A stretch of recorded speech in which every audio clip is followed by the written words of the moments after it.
নমস্কার। আশা করি আপনারা সবাই ভালো আছেন। সবাইকে অনেক অনেক আন্তরিক ভালোবাসা জানিয়ে আজ আপনাদের শোনাবো পৃথিবী বিখ্যাত চিত্রশিল্পী লিওনার্দো দা ভিঞ্চির কিছু কথা। গল্প পাঠে আমি পবিত্র। তো চলুন শোনা যাক আজকের গল্প, লিওনার্দো দা ভিঞ্চি।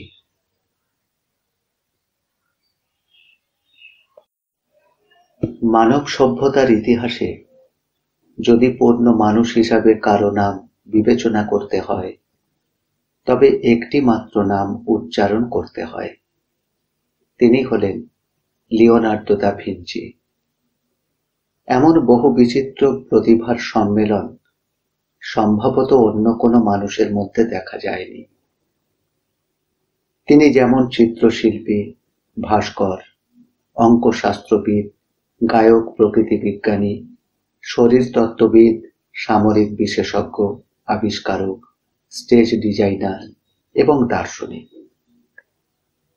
ইতালির রেনেসাঁর সর্বশ্রেষ্ঠ পুরুষ দা ভিঞ্চি বিধাতার পরিহাসে এক কুমারী নারীর গর্ভে জন্মগ্রহণ করেন 1452 খ্রিস্টাব্দ। তার বাবার নাম ছিল পিয়েরো অ্যান্টোনি দো ভিঞ্চি। পিয়েরো ছিলেন উকিল। গ্রামের বাড়িতে এক চাষির মেয়ে ক্যাটরিনাকে দেখে মুগ্ধ হন পিয়েরো, আর তাদের মিলনে জন্ম হল ভিঞ্চির। ক্যাটরিনাকে সামাজিক কারণে বিবাহ না করলেও সন্তানের দায়িত্ব অস্বীকার করেননি পিয়েরো। তার পৈতৃক উপাধি দেওয়া ছাড়াও পুত্রের সমস্ত ব্যয়ভার দিতে স্বীকৃত হলেন। কিন্তু কিছুদিনের মধ্যেই ক্যাটরিনা আবার অন্য একজনকে বিবাহ করল। পিয়েরো তখন পুত্রকে নিজের কাছে নিয়ে এলেন। পুত্র স্নেহে বড় হয়ে উঠলেও তিনি যে জারজ সন্তান, এই বেদনা ভিঞ্চি কোনোদিন ভুলতে পারেননি। শৈশব থেকেই তার প্রতিভা বিকশিত হয়ে উঠেছিল। তার জীবনীকার ভাষারি লিখছেন, অঙ্কে নাকি তার এত মেধা ছিল যে শিক্ষকরা তাকে পড়াতো তারাই মাঝে মাঝে বিভ্রান্ত হয়ে পড়ত। আসলে লিওনার্দোর অনুসন্ধিৎসা ছিল প্রবল। তার জিজ্ঞাসাবাদে বিরক্ত হয়ে উঠত শিক্ষকেরা। অঙ্ক ছাড়াও সঙ্গীতের প্রতি ছিল তার গভীর আকর্ষণ। তিনি ভালো বাঁশি বাজাতে পারতেন। যখন তিনি বাঁশি বাজাতেন তখন এক স্বর্গীয় সুষমায় ভরে উঠত সমস্ত পরিমণ্ডল। শুধু তাই নয়, তার কণ্ঠস্বরও ছিল সুমিষ্ট। তার গান সকলেই মুগ্ধ হয়ে শুনত। শিশুবেলা থেকেই লিওনার্দো ছিলেন কল্পনাপ্রবণ। উন্মুক্ত আকাশ, নদীর তীর, অরণ্য, পাহাড়ের নির্জনতার মধ্যে মাঝে মাঝে তিনি হারিয়ে যেতেন।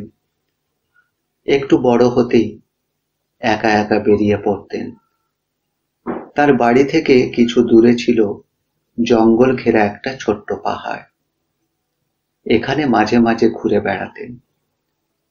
একদিন হলো কি, ঘুরতে ঘুরতে পথ হারিয়ে একটা বড় গুহার সামনে এসে থমকে পড়লেন। দেখলেন বিরাট বড় গুহা। আধো অন্ধকার আধো ছায়ার মিলনে সেই গুহার ভেতরে এক আশ্চর্য পরিমণ্ডল সৃষ্টি হয়েছে। অথচ ভেতরে প্রবেশ করবার ইচ্ছা হলো প্রবল, কিন্তু অজানা ভয়ে পিছিয়ে এলেন। একদিকে ভয়, আবার অন্যদিকে ভেতরে যাবার জন্য তীব্র আকাঙ্ক্ষা। অবশ্য পরবর্তীকালে এই প্রসঙ্গে তিনি লিখেছিলেন, অন্ধকার বলেই আমার ভয় হচ্ছিল, কিন্তু সেই গুহার মধ্যে অজানা কি আছে তা দেখবার দুরন্ত কৌতূহলকে কিছুতেই নিবৃত্ত করতে পারছিলাম না। শেষ পর্যন্ত সেই ভয়কেই জয় করলাম। সর্ববিষয়ে এই কৌতূহল আর আগ্রহের কারণেই লিওনার্দো এক বিষয় থেকে আর এক বিষয়ে স্বচ্ছন্দে বিচরণ করেছেন। গণিত, সঙ্গীত চর্চার সাথে চলছিল ছবি আঁকা। আপন খেয়ালে নিজেই ছবি আঁকতেন। যা কিছু দেখতেন, যা ভালো লাগতো, তার হাতের তুলিতে তাই জীবন্ত হয়ে উঠত। তবে শৈশবে কারো কাছে যে তিনি চিত্র শিক্ষা করেছিলেন সেটা জানা যায় না। তবে বয়োবৃদ্ধির সাথে সাথে ছবি আঁকা, মূর্তি গড়ার দিকেই ক্রমশ তার আগ্রহ বেড়ে চলছিল। কিন্তু পিতার ইচ্ছে ছিল পুত্র তাঁরই পদাঙ্ক অনুসরণ করে ভালো আইনজীবী হবে। কিন্তু লিওনার্দো স্থির করলেন, না, আইন নয়, ছবি হবে তার জীবনের একমাত্র পেশা। সে যুগে চিত্রশিল্পকে কোনো সম্মানীয় পেশা হিসাবে গণ্য করা হতো না। আর তাছাড়া এতে ছেলের কোনো প্রতিভা আছে কিনা সে বিষয়েও পিয়েরো নিশ্চিন্ত ছিলেন না। তাই লিওনার্দো যখন ছবি আঁকা শেখবার অনুরোধ জানালো, সরাসরি তার অনুরোধ পিতা প্রত্যাখ্যান করলেন। কিন্তু লিওনার্দো উপলব্ধি করতে পারলেন যে বাবার অনুমতি ছাড়া ছবি আঁকা সম্ভব নয়। তাই একটি বুদ্ধি বার করলেন, বেশ মজার। একটি বড় কাঠের পাটাতনের উপর যে গুহার সামনে তিনি হারিয়ে গিয়েছিলেন সেই গুহার ছবিটি আঁকলেন। গুহার মধ্যে আধো আলো আধো ছায়ায় এক অপার্থিব পরিবেশ সৃষ্টি করলেন। তারপর সেই গুহার সামনে ভয়ঙ্কর একটি ড্রাগনের ছবি এবং তার মাথায় শিং আঁকলেন। চোখ দুটো আগুনের মতো জ্বলছে, ভয়ঙ্কর হিংস্র দাঁতগুলো যেন ছুরির ফলা, আর নাক দিয়ে বেরিয়ে আসছে আগুনের লেলিহান শিখা। ছবিটা আঁকা শেষ হতেই ঘরের মধ্যে ছবিটাকে রেখে সব জানালা বন্ধ করে দিলেন। গুহার আলো আঁধারির সাথে নিজের ঘরের আলো আঁধারি এক হয়ে গেল। এইবার তিনি বাবাকে ঘরে ঢুকতে বললেন, অথচ পিয়েরো কিছুই জানতেন না। ঘরে ঢোকা মাত্রই সেই ভয়ঙ্কর দৃশ্য দেখে আতঙ্কে চিৎকার করে বেরিয়ে এলেন পিতা। দরজার পাশে দাঁড়িয়েছিলেন লিওনার্দো। তাড়াতাড়ি বললেন, তুমি ভয় পেও না বাবা, এটা একটা ড্রাগনের ছবি। তারপর বাবা শান্ত হলেন। লিওনার্দো এইবার গম্ভীর গলায় বললেন, তাহলে বাবা, মনে হয় আমি আমার যোগ্যতার প্রমাণ দিতে পেরেছি, কি বলো? এইবার আর ছেলের বিরুদ্ধে কোনো প্রতিবাদ করলেন না পিয়েরো। তিনি ছবি আঁকবার অনুমতি দিলেন। সেই সময় ফ্লোরেন্সের সর্বশ্রেষ্ঠ শিল্পী ছিলেন ভেরোক্কিও।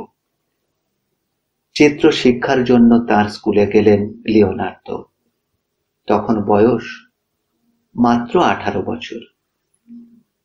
যখন লিওনার্দো ভেরোক্কিওর কাছে গেলেন তখন সেই সময় দেখলেন ভেরোক্কিও খ্রিস্টের দীক্ষার ছবি আঁকছিলেন। সেই যিশুবৃত্ত শীর্ণ, দেখে মনে হয় জীবনব্যাপী তপস্যায় ক্লিষ্ট। তার মধ্যে সজীব প্রাণের চিহ্ন মাত্র নেই। তারপর ভেরোক্কিও লিওনার্দোকে বললেন একটি ছবি আঁকতে। লিওনার্দো সেই শীর্ণ ক্লিষ্ট যিশুর পাশে আঁকলেন এক প্রাণরসী সজীব, চোখে মুখে এক অপরূপ লাবণ্য, তারুণ্যের দেব শিশু, দীপ্তিতে পূর্ণ। স্তম্ভিত হয়ে গেলেন ভেরোক্কিও। মুগ্ধ দৃষ্টিতে কিছুক্ষণ সেই ছবির দিকে চেয়ে বলেছিলেন, হ্যাঁ, তোমার মধ্যে রয়েছে এক নতুন শৈলী। তুমি একদিন অনেক বড় হবে, অনেক বড়। লিওনার্দো শুধু যে ভেরোক্কিওর কাছে ছবির আঙ্গিক শিক্ষা করেছেন তা নয়, তিনি দুচোখ মেলে দেখতে শিখেছিলেন অপরূপ প্রকৃতির রূপ লাবণ্য, তার নিসর্গ শোভা। দেখেছেন নদী স্রোতের মধ্যে জীবনের প্রবাহ, তার সুখ দুঃখ ব্যথা বেদনা শ্রদ্ধার গভীরে দেখেছেন নারীকে। ভেরোক্কিওর কাছে লিওনার্দো শিখেছিলেন কেমন করে মানব জীবনের গভীরে ডুব দিয়ে তার অপার রহস্যময়তাকে রঙের তুলিতে ফুটিয়ে তুলতে হয়। এই কারণে লিওনার্দো ভেরোক্কিওকেই তার গুরু হিসাবে স্বীকার করেছেন। 2 বছর শিক্ষানবিশি শেষ করে লিওনার্দো স্থির করলেন এইবার তিনি নিজেই স্বাধীনভাবে শিল্প চর্চা করবেন। ফ্লোরেন্সে শিল্পীদের একটি সংঘ ছিল, তিনি তাতে নিজের নাম অন্তর্ভুক্ত করলেন। সেই শিল্পী সংঘের নিজস্ব স্টুডিও ছিল। সেখানে কাজ করবার সময় পরিচিত হলেন ফ্লোরেন্সের বহু শিল্পীর সাথে, দেশের অভিজাত নরনারীর সাথে। অল্প দিনেই তিনি সকলের দৃষ্টি আকর্ষণ করলেন। এই শিল্পকলার শ্রেষ্ঠত্ব ছাড়াও ছিল তার অসাধারণ রূপ লাবণ্য। তার দীর্ঘ দেহ, উজ্জ্বল চোখ, এক মাথা সোনালি চুল, মনে হতো যেন স্বর্গ থেকে দেবদূত পৃথিবীতে নেমে এসেছে। এই সৌন্দর্যের সাথে ছিল তার অপূর্ব কণ্ঠস্বর। যখন তিনি কোনো কিছু বলতেন সকলে মুগ্ধ হয়ে শুনত। কিন্তু এত সত্ত্বেও লিওনার্দের মনে সুখ ছিল না, কারণ তিনি জানতেন তিনি পিতার অবাঞ্ছিত পুত্র, তিনি পিতার জারজ সন্তান। তাই নিজেকে সমাজের অভিজাত মহলে প্রতিষ্ঠার জন্য সাজসজ্জা বিলাস ব্যসনের প্রতি গভীরভাবে অনুরক্ত হয়ে পড়েন এবং শোনা যায় তার আয়ের সম্পূর্ণটাই প্রায় ব্যয় হতো পোশাক পরিচ্ছদে। তবে হ্যাঁ, বিলাসিতার স্রোতে গা ভাসিয়ে দিলেও নিজের সাধনায় সামান্যতম অবহেলা করতেন না। ছবির পাশাপাশি চলছিল জ্ঞান বিজ্ঞানের বিভিন্ন শাখার অধ্যয়ন। প্রকৃতপক্ষে তার মধ্যে ঘটেছিল বিজ্ঞানী আর শিল্পীর এক আশ্চর্য সংমিশ্রণ। তার চিন্তা কল্পনা অভিজ্ঞতার বিস্তৃত বিবরণ তিনি খাতার পাতায় লিখে রাখতেন। দেখতে দেখতে 10 বছর ফ্লোরেন্সে কাটিয়ে দিলেন লিওনার্দো। এই সময় তিনি বেশ কিছু ছবি এঁকেছিলেন, যেমন অ্যানোন্সেশন, মেরি ও যিশুর দুখানি ছবি, এবং এক রমণীর প্রতিকৃতি। ফ্লোরেন্সে থাকাকালীন সময়ে লিওনার্দো যেসব ছবি এঁকেছিলেন তার অধিকাংশই ছিল প্রচলিত শিল্পরীতির থেকে স্বতন্ত্র। তার আগে শিল্পীরা স্টুডিওর 4 দেয়ালের মধ্যে ছবি আঁকতেন, কিন্তু লিওনার্দো প্রথম শিল্পী যিনি প্রকৃতির ছবি আঁকবার জন্য প্রকৃতির মধ্যে হারিয়ে যেতেন। যা প্রত্যক্ষ করতেন তাই মনের রং দিয়ে তাকে রাঙিয়ে জীবন্ত করে তুলতেন। দেখতে দেখতে ফ্লোরেন্সে লিওনার্দোর সুনামও ছড়িয়ে পড়েছিল, কিন্তু তবুও তার মনে হতো এই শহরে তিনি কোনোদিনই যোগ্য মর্যাদা পাবেন না। তার কারণ তিনি জারজ। তাই চাইছিলেন ফ্লোরেন্স ত্যাগ করে অন্য কোথাও গিয়ে স্থায়ীভাবে বাস করবেন। কিন্তু সেখানেও সমস্যা ছিল একটি। ফ্লোরেন্সের রাষ্ট্রপ্রধান লরেঞ্জো ছিলেন শিল্পের প্রধান পৃষ্ঠপোষক। তিনি শুধু শিল্পীদের উৎসাহ দিতেন না, তাদের সমস্ত আর্থিক ব্যয়ভার নিজেই বহন করতেন, যাতে তারা সম্পূর্ণ স্বাধীনভাবে শিল্প চর্চা করতে পারেন। এই লিওনার্দোর শিল্প প্রতিভাকে চিনতে ভুল হয়নি তাঁর। তিনি প্রথম থেকেই তাকে নানাভাবে সাহায্য করতেন। লরেঞ্জোর পৃষ্ঠপোষকতা থাকা সত্ত্বেও লিওনার্দো স্থির করলেন তিনি মিলানে যাবেন। তখন মিলানের অধিপতি ছিলেন লুডোভিকো। 1482 সালে লিওনার্দো মিলানে এলেন। সেই সময় তার সঙ্গে ছিল একটি পিতলের বাঁশি। এই বাঁশিটির আকার ছিল বড় বিচিত্র, অনেকটা ঠিক ঘোড়ার মাথার মতো, এবং এর থেকে যে সুর বার হতো প্রচলিত অন্য সব বাঁশি থেকে তা অনেক বেশি সুরেলা। সেই সময় ফ্লোরেন্সের ডিউকের প্রাসাদে এক সঙ্গীত অনুষ্ঠানের আয়োজন করা হয়েছিল। সেখানে লিওনার্দো বাঁশি বাজালেন। তার অসাধারণ সঙ্গীত প্রতিভায় মুগ্ধ হলেন ডিউক। তাকে নিজের প্রাসাদে আমন্ত্রণ করলেন। কয়েকদিনের পরিচয়ে ডিউক উপলব্ধি করতে পারলেন কি অসাধারণ প্রতিভাধর পুরুষ এই লিওনার্দো। তিনিই তাকে মিলানের অধিপতি লুডোভিকোর কাছে পত্র লিখতে অনুরোধ করলেন। লিওনার্দো লিখলেন তাঁর সেই বিখ্যাত পত্র। এতে তিনি লিখলেন সামরিক প্রয়োজনে 9টি মৌলিক সম্পূর্ণ নতুন আবিষ্কারের কথা। তিনি জানালেন, আমি যুদ্ধের সময় সৈন্য পারাপারের জন্য অত্যন্ত দ্রুত সেতু নির্মাণ করতে পারি। শত্রু সৈন্যদের অগ্রগতি রোধ করবার জন্য সেতু ধ্বংস করতে পারি। যুদ্ধ ছাড়া শান্তির সময় নগরের স্থাপত্য বিষয়ে পরামর্শ দিতে পারি। ঘর বাড়ি নির্মাণ করতে পারি। শহরের জল সরবরাহের ব্যবস্থা করতে পারি। আমি যে কোনো ভাস্কর্য গড়ে তুলতে পারি, সে মার্বেল, ব্রোঞ্জ, টেরাকোটা, যে কোনো, প্রতিটি বিষয়েই আমি সমান দক্ষ। আমি চিত্রশিল্পে অন্য যে কোনো শিল্পীর সমকক্ষ। এবং পরিশেষে জানাই, আমি আপনার অনুমতি এবং সাহায্য পেলে আপনার স্বর্গগত পিতার অশ্বারোহী মূর্তি স্থাপন করতে পারি। মিলানের অধিপতি আমন্ত্রণ করে নিয়ে এলেন লিওনার্দোকে। প্রথম সাক্ষাতে মুগ্ধ হলেন লুডোভিকো। লিওনার্দোকে নিজের রাজ দরবারের অন্যতম প্রধান সভাসদ করে নিলেন। রাজপ্রাসাদেই তাঁর থাকার আয়োজন করা হলো। এইবার শুরু হলো লিওনার্দোর জীবনের আর এক অধ্যায়। দীর্ঘ 18 বছর মিলানে লিওনার্দো ছিলেন। উদার হৃদয়ে লুডোভিকোর সাহচর্যে এখানেই তার প্রতিভার পূর্ণ বিকাশ ঘটেছিল। লুডোভিকোর রাজদরবারে নানান ধরনের কাজ করতেন লিওনার্দো, এবং প্রতিটি কাজেই প্রকাশ পেত তার অসাধারণ প্রতিভার স্বাক্ষর। কাজের অবসরে তিনি বসে থাকতেন না। তিনি লিখতেন উপকথা, গান, কবিতা। 1485 সালে মিলানে প্লেগ দেখা দিল।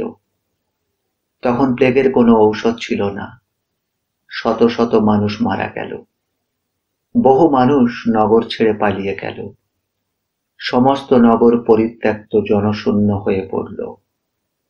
লুডোভিকো স্থির করলেন, এই অস্বাস্থ্যকর শহরকে ভেঙে তিনি নূতন মিলান শহর গড়ে তুলবেন।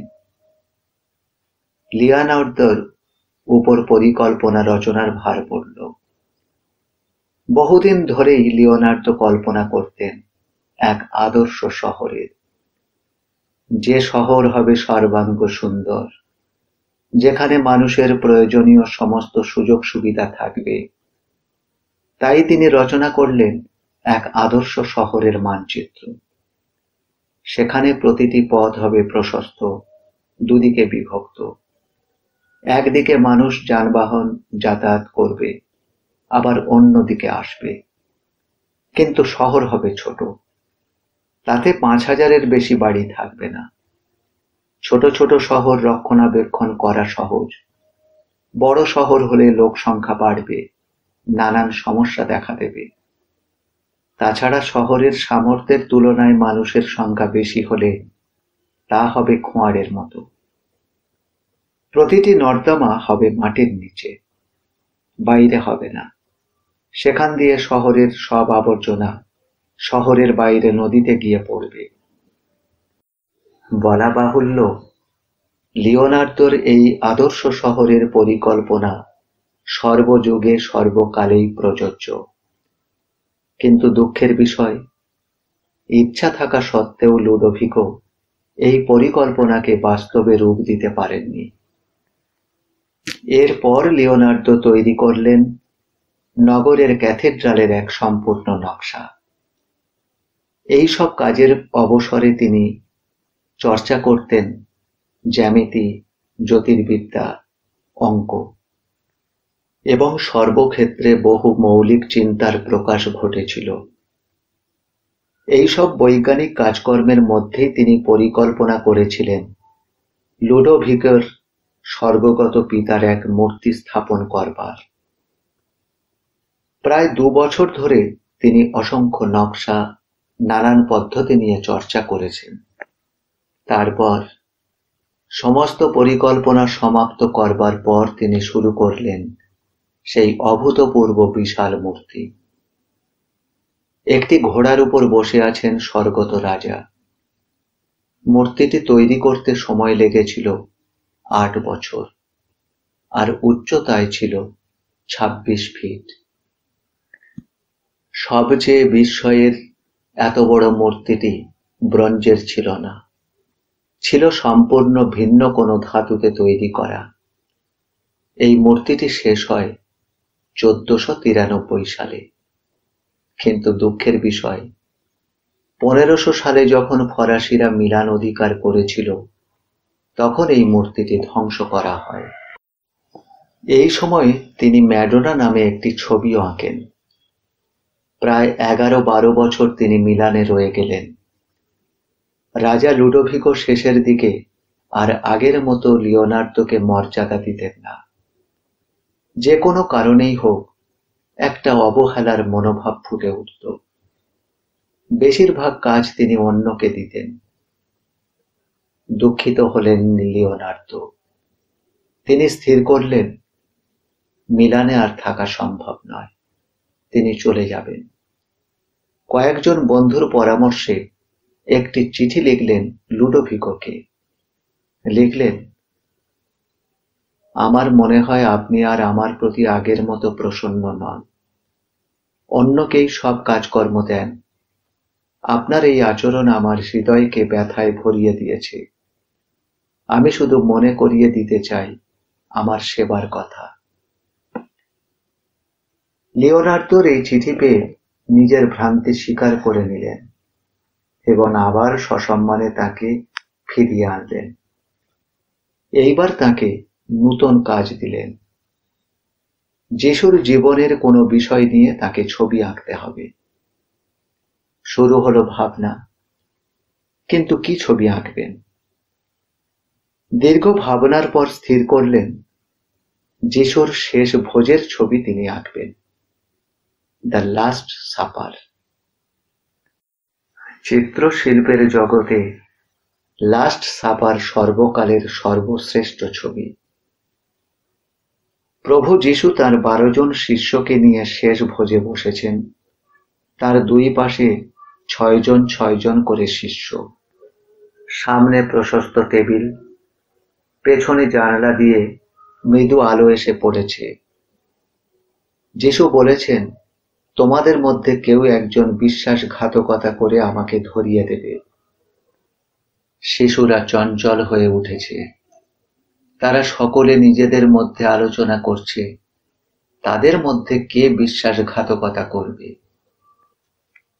এই ছবিটি সান্তা মারিয়া কনভেন্টের এক দেওয়ালে আঁকা হয়েছিল। সেই দেওয়াল ছবি আঁকবার জন্য উপযুক্ত ছিল না, কিন্তু তবুও তিনি সেই দেওয়ালেই এঁকেছিলেন।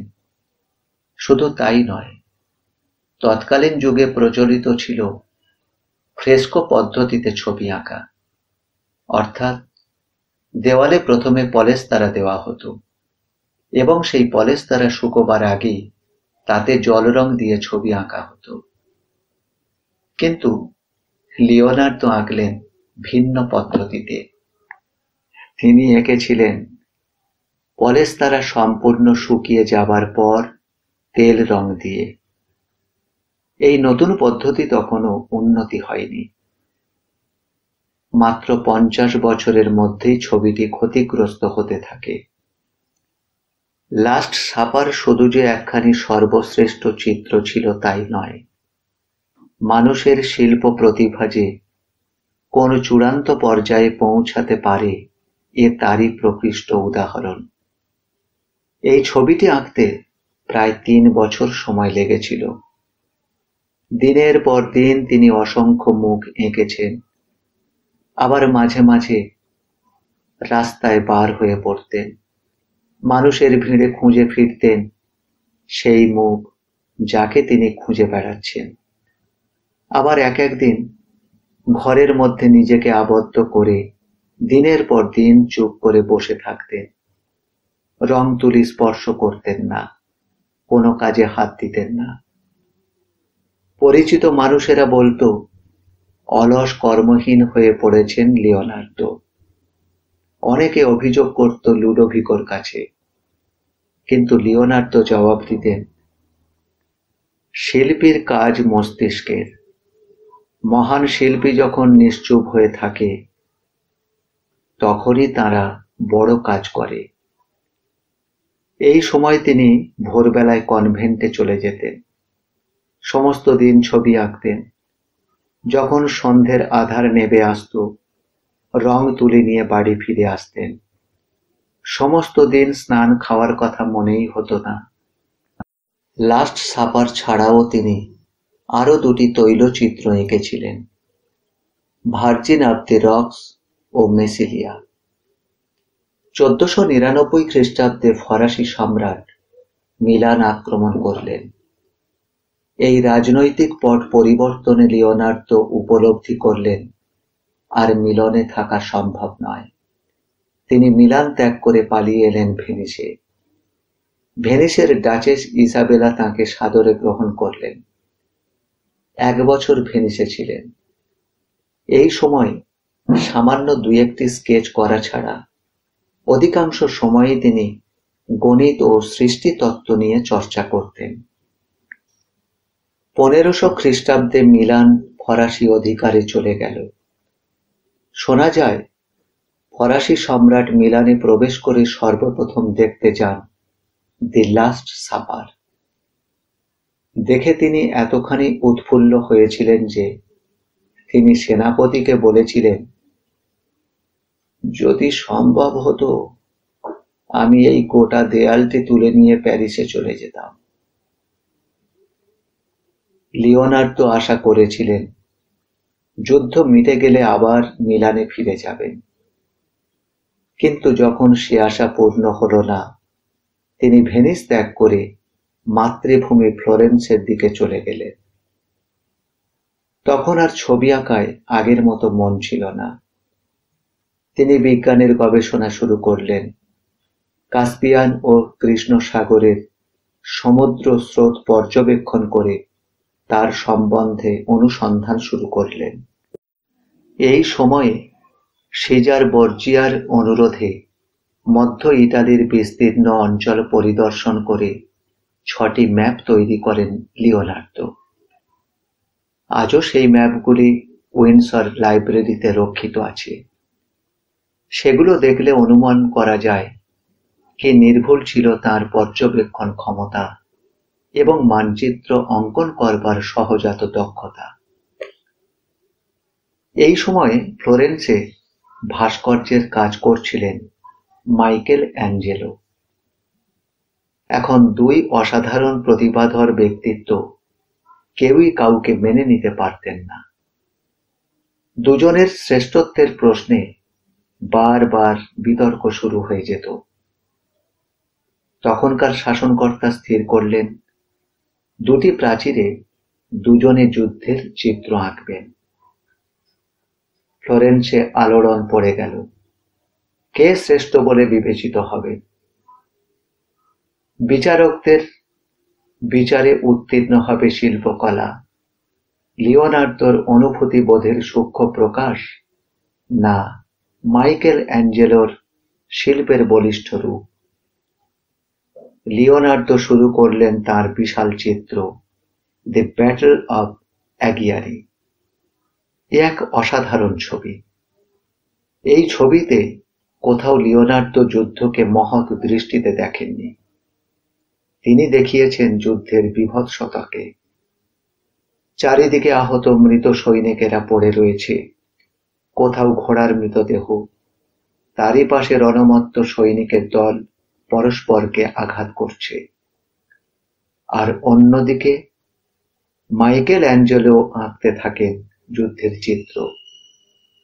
কিন্তু ছবি শেষ করবার আগেই মাইকেল অ্যাঞ্জেলোর ডাক পড়ল পোপের কাছ থেকে।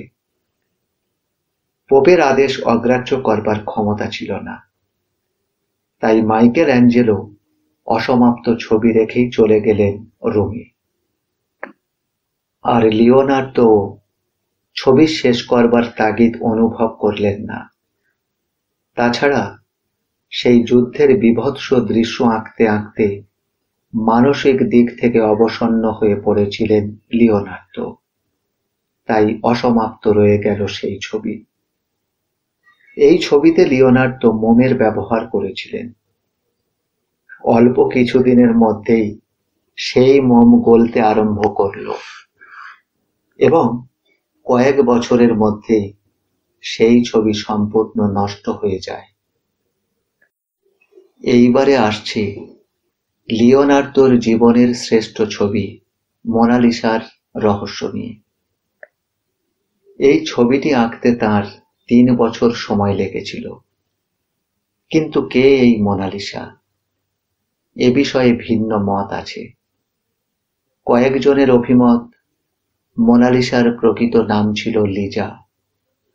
তিনি ছিলেন ফ্লোরেন্সের এক অভিজাত ব্যক্তির স্ত্রী। মেয়েটির এক প্রেমিকের কথায় লিওনার্দো এই ছবি আঁকতে আরম্ভ করেন।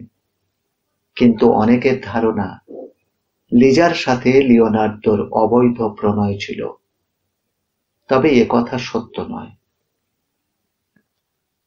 তবে ভিন্ন মত অনুসারে মোনালিসা ছিলেন জিওকোন্তো নামে এক ধনী বৃদ্ধের তৃতীয় পত্নী, নাম মাদোনা এলিজাবেতর। স্বামীর আচরণ তাকে ব্যথিত করত। স্বামীর মৃত্যুর পর একটি মাত্র সন্তানের মৃত্যু হল। বিধবা সন্তানহারা মায়ের হতাশা ভরা বেদনাময় মুখ দেখে মুগ্ধ হয়েছিলেন লিওনার্দো। মনে হয়েছিল ওই মুখকে তিনি জীবন্ত করে রাখবেন তার চিত্রপটে। তিনি এলিজাবেতরের কাছে তার মনের ইচ্ছার কথা প্রকাশ করলেন। জীবনের বিষণ্ণ বেদনাকে ভুলতে সম্মত হলেন এলিজাবেতর। অল্প দিনেই লিওনার্দো এলিজাবেতরের প্রতি এতখানি আকৃষ্ট হয়ে পড়েছিলেন যে দুজনের মধ্যে গভীর সম্পর্ক গড়ে ওঠে। মোনালিসার কাজ শুরু হয় 1503 সালে আর শেষ হয় 1506 সালে। এই 3 বছরে শুধুমাত্র ছবি আঁকবার জন্য অসংখ্যবার দুজনে মুখোমুখি হয়েছেন। মনের বিষণ্ণতা দূর করবার জন্য লিওনার্দো কয়েকজন সঙ্গীত শিল্পী রেখেছিলেন, যারা সর্বদাই তাঁর সঙ্গীতের মধুর ধ্বনিতে মন প্রফুল্ল রাখতে চেষ্টা করবে। ধীরে ধীরে মোনালিসার ছবির পারিপার্শ্বিক সব দৃশ্য, নদী, গাছ, পাহাড়, আকাশের আলো ছায়া, সম্পূর্ণ দেহ, মুখ আঁকলেন। দিনের পর দিন অসংখ্য ভঙ্গিতে মুখের ছবি এঁকেছেন, কিন্তু কোনো ছবি তার মনকে ভরিয়ে তুলতে পারেনি। একদিন লিওনার্দোর চোখে পড়ল এলিজাবেতরের ঠোঁটের কোণায় বিচিত্র এক হাসি ফুটে উঠেছে। তিনি চমকে উঠলেন। এই হাসির জন্যই তিনি 3 বছর অপেক্ষা করছিলেন। আর মুহূর্তের মধ্যেই তুলির টানে ফুটিয়ে তুললেন সেই রহস্যমণ্ডিত কালজয়ী হাসি, যে হাসির মধ্যে ফুটে উঠেছে লিওনার্দোর ধ্যান কল্পনা, যে কল্পনায় তিনি বস্তুর বাইরের আবরণকে অতিক্রম করে তার প্রকৃত স্বরূপকে উপলব্ধি করতেন, যার মধ্যে একাত্ম হয়ে যেত তাঁর আত্মা। আর সেই কারণে লিওনার্দোর শিল্পযুগ কালকে অতিক্রম করে সর্বকালে সর্বযুগে চিরভাস্বর হয়ে আছে। চিত্রশিল্পী হিসাবে লিওনার্দোর খ্যাতি জগৎ বিখ্যাত হলেও তার মৃত্যুর পর পাওয়া গিয়েছিল প্রায় ৫,০০০ পাতার হাতের লেখা পাণ্ডুলিপি। এখন মজার ব্যাপার হলো, সেই পাণ্ডুলিপি পড়তে গেলে আয়না ছাড়া পড়া যেত না, কারণ সমস্তটাই লেখা হয়েছিল উল্টো করে। ফলে সোজাসুজি পড়া যেত না, পড়তে হতো আয়নার মাধ্যমে। এবং প্রতিটি লেখার সঙ্গে থাকত অসংখ্য ছবি। কিন্তু কি ছিল সেই পাণ্ডুলিপিতে? সেখানে পাওয়া যায় অসংখ্য বিষয় নিয়ে লেখা, যেমন প্রাচীন উপকথা, মধ্যযুগীয় দর্শন, সমুদ্র স্রোতের কারণ, বাতাসের গতি, তার চাপ, পৃথিবীর ওজন, নিশাচর পাখির গতি প্রকৃতি, পৃথিবী থেকে সূর্যের দূরত্ব, উড়ন্ত যান, সাঁতার কাটবার যন্ত্র, পৃথিবী থেকে সূর্যের দূরত্ব, আলোর প্রকৃতি, যুদ্ধের জন্য প্রয়োজনীয় অস্ত্রের নকশা, সুগন্ধ সেন্ট তৈরির ফর্মুলা এবং বিভিন্ন পাখি, জন্তু, জানোয়ারদের আচার আচরণ ও বিভিন্ন গাণিতিক সূত্র। এসব ছাড়াও লিওনার্দোর মনের একটা পরিচয় পাওয়া যায়, সমস্ত সংস্কার থেকে মুক্ত। সে যুগের মানুষের অন্ধবিশ্বাস, সমাজে অভিজাত ও চার্চের প্রভাব তার অজানা ছিল না।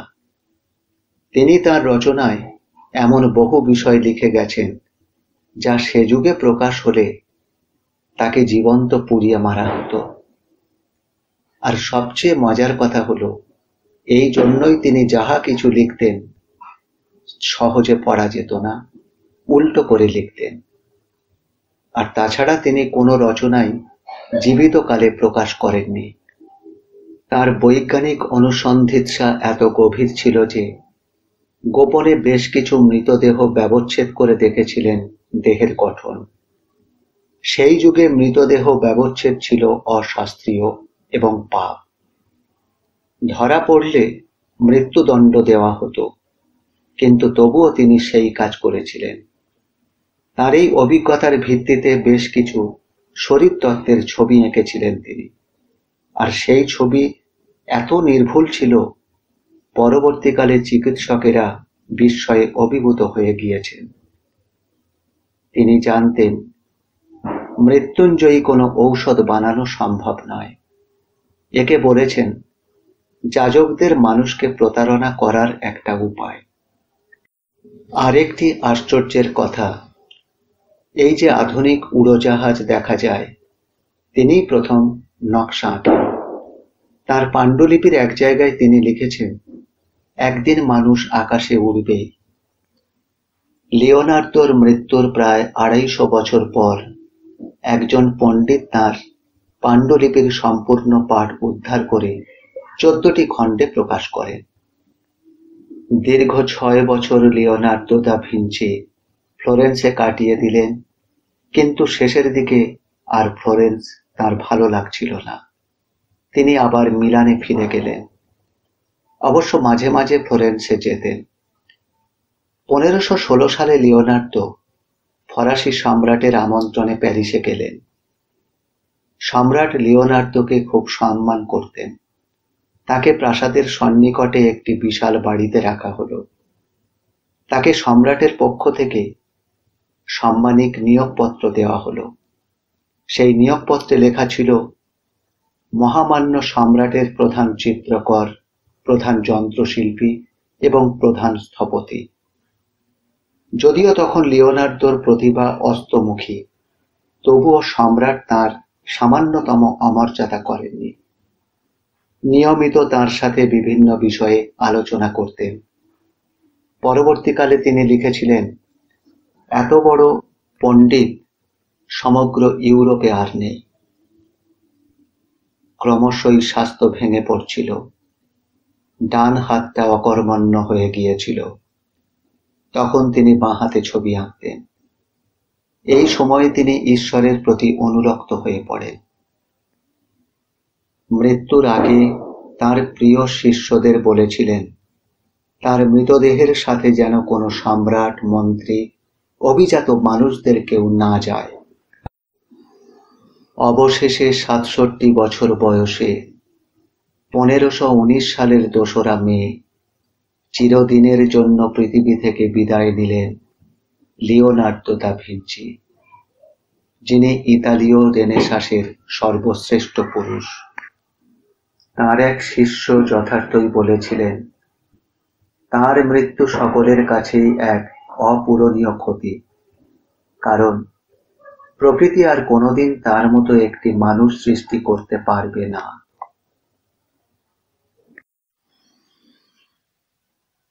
আজ তাহলে এই পর্যন্ত। এতক্ষণ আপনারা শুনছিলেন বিশ্ববরেণ্য চিত্রশিল্পী লিওনার্দো দা ভিঞ্চির গল্প। কেমন লাগলো অতি অবশ্যই মতামত জানাবেন। আর এমনি কোনো মহান ব্যক্তির গল্প শুনতে চাইলে এখনই সাবস্ক্রাইব করে বেল আইকনটি ক্লিক করে রাখুন। ভালো থাকবেন, সবাইকে ভালো রাখবেন। নমস্কার।